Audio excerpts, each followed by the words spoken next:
Hello everyone, good morning. I'm Orlando Estrada, seat number 12, and I'm about to discuss to you the Sorites. It is an abridged polysyllogism in which the intermediate conclusion are omitted. The word Sorite is derived from the Greek word soros, which means hip. Sorite, a polysyllogism consisting of a series of simple syllogisms whose conclusion, except for the last, are omitted. It is either categorical or conditional. Categorical sorites consist of a series of simple categorical syllogisms of the first figure whose conclusion, except for the last, are omitted. It links or separates the subject and predicate of the conclusion through the intermediacy of many middle terms. Two kinds of categorical sorites, Aristotelian or progressive sorites.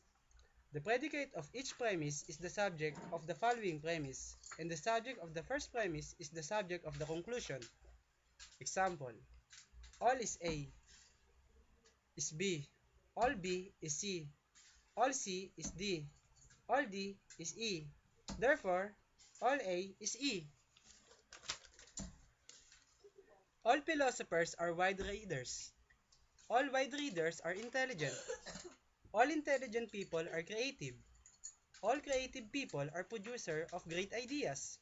Therefore, all philosophers are producers of great ideas. Goclenian or regressive sorites.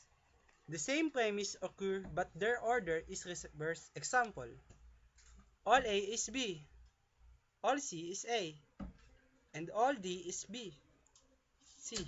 All E is D. Therefore, all E is B. One who will not sacrifice truth for power is a responsible person. One who is a paragon of honesty will not sacrifice truth for power. One who is worth emulating is a paragon of honesty. A model of decency is worth emulating. Therefore, a model of decency is a responsible person. There is no essential difference between the Aristotelian sorites and the Goclenian sorites, except in the manner of the arrangement of the premises. To construct the Aristotelian sorites from the Goclenian and vice versa, we start with the last premise and end with the first. The conclusion remains the same. Rules: the procedure of reducing the sorites to its component categorical syllogism for checking purposes is rather lengthy and cumbersome. It does not allow for a quick checking. For the latter purpose, we may rely on the following two rules. These rules apply to the sorites as such, whether it is Aristotelian or Goclenian. They are: only one premise may be particular, one that carries the minor term. Only one premise may be negative, one that carries the major term. Conditional sorites is one whose premise contains a series of conditional propositions, each of which, except the first, has its antecedent the consequent of the preceding premise.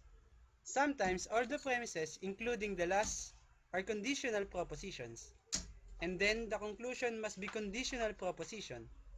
Sometimes the last premise is a categorical proposition, and then the conclusion must be a categorical proposition. Example 1. If A then B, if B then C, if C then B, if D and E. Therefore, if A then E. Created using Powtoon.